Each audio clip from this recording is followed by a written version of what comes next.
We've talked about the money you can't see and the fortresses you can't find. But what if the ultimate luxury isn't a bank account or a bunker, but a border? Right now, in the turquoise waters of the Caribbean, the Mediterranean, and the South Pacific, a new kind of map is being drawn. It's a map where the lines of international law blur and disappear. Welcome to the private island paradox. For the world's most powerful individuals, an island isn't just a place to vacation. It is a laboratory for a new kind of sovereignty. A place where you are the king, the judge, and the executioner of your own private reality. In the next 20 minutes, we are going to explore why the global elite are moving from owning property to owning nations. We will look at the rise of seasteading, the secret auctions of uninhabited atolls, and the dark history of islands that served as the silent stage for things the world was never meant to witness. If you think Jeffrey Epstein's Little St. James was an isolated case, you are deeply mistaken. It was merely the most visible example of a global system of legal no man's lands. Why buy an island? If you have $1 billion, you can buy any penthouse in London. You can buy any chateau in France. But in London, you still have to follow British law. In France, you still have to pay French taxes. On a private island, especially one in a jurisdiction with flexible sovereignty, the rules are whatever you say they are. This is the final frontier of the ghost portfolio. It's not just about hiding assets, it's about hiding actions. Take a look at the Free Cities movement.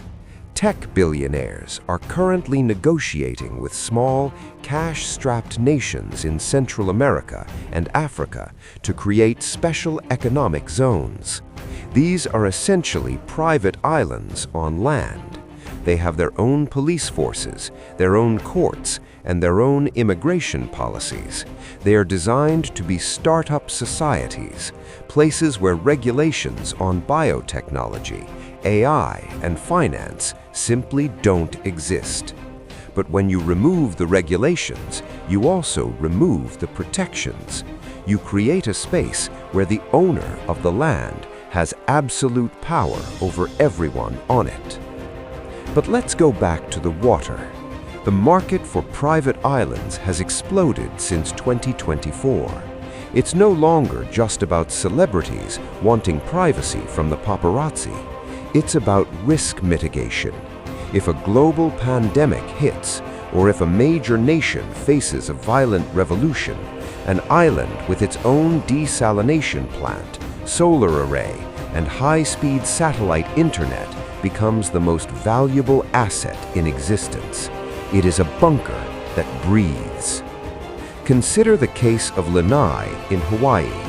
Larry Ellison, the founder of Oracle, owns 98% of the island. He owns the water company, the power company, and even the grocery stores. The residents of the island are effectively his tenants. While Ellison has invested heavily in the island's infrastructure, the power dynamic is undeniable. When one man owns the ground you walk on and the air you breathe, the concept of democracy becomes a very thin veil. And then there are the ghost islands. These are islands owned by shell companies, registered in places like the British Virgin Islands or the Seychelles. You can search the public records for years and never find the true owner. These islands are used for offshore R&D.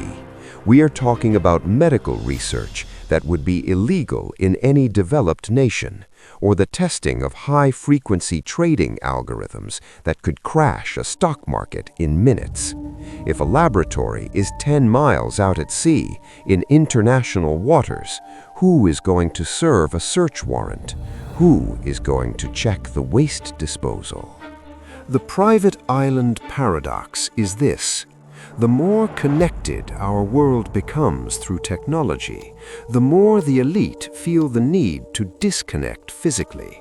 They are building digital empires that they don't want to live in. They are creating systems of surveillance that they don't want to be subject to. An island is the ultimate delete button for a billionaire's public life. It is the place where the ghost portfolio becomes a ghost life. Let's talk about the next evolution of this isolation, seasteading. This isn't just about buying an existing island, it's about creating new ones. Figures like Peter Thiel have long been fascinated by the idea of permanent, floating, autonomous communities in international waters. These wouldn't be subject to the laws of any nation. Imagine a city with its own currency, its own biotech regulations, and its own digital governance, floating just outside the reach of any Coast Guard. It is the ultimate manifestation of the ghost portfolio, wealth that has physically detached itself from the land of its origin. This is the dream of the sovereign individual, a world where your net worth determines which laws apply to you. But the paradox deepens when we look at the logistics. Even the most remote island needs a connection to the world. It needs Starlink for internet, it needs private security contractors for protection, and it needs a supply chain for luxury goods.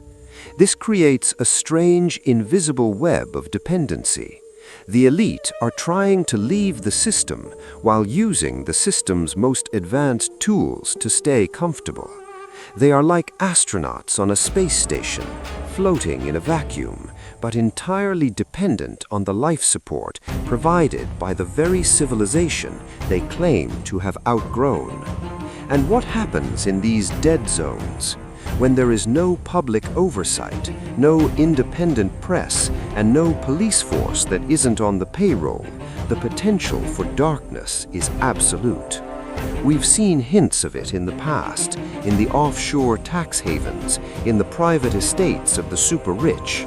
But an island is different. An island is a closed loop. It is a place where privacy becomes secrecy, and secrecy becomes impunity. The ghost portfolios allow them to pay for this silence, but the island is where that silence is lived out.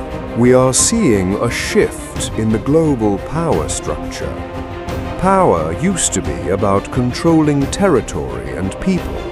Now, for the 1%, power is about the ability to escape territory and people. They are moving from being citizens to being sovereigns.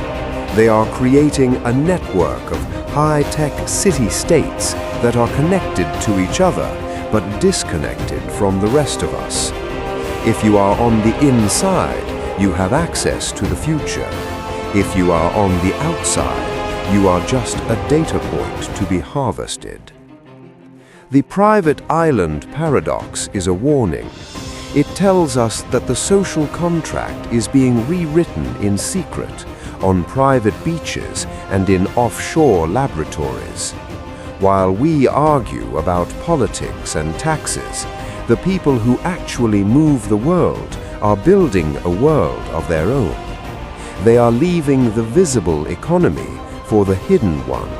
They are trading their names for ghost portfolios and their mansions for islands.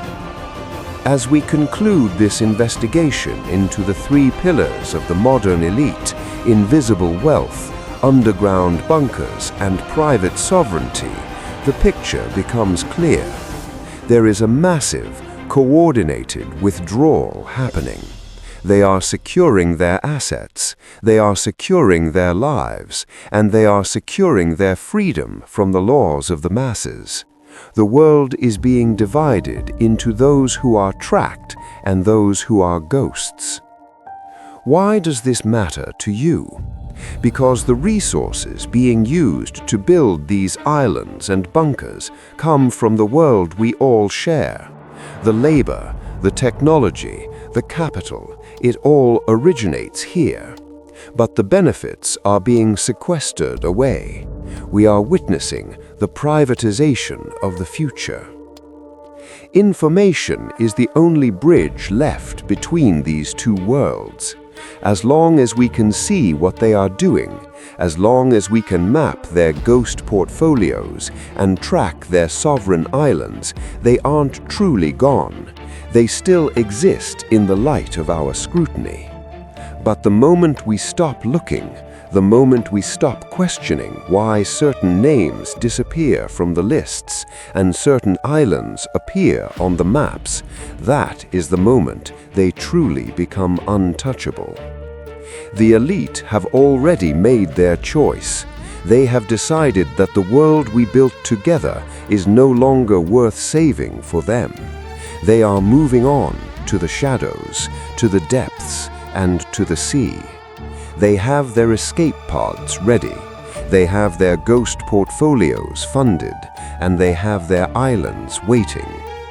Don't be the last one to realize that the exits are already being used. The game hasn't just changed, it has moved to a new court with a new set of players and a new set of rules that you weren't invited to read.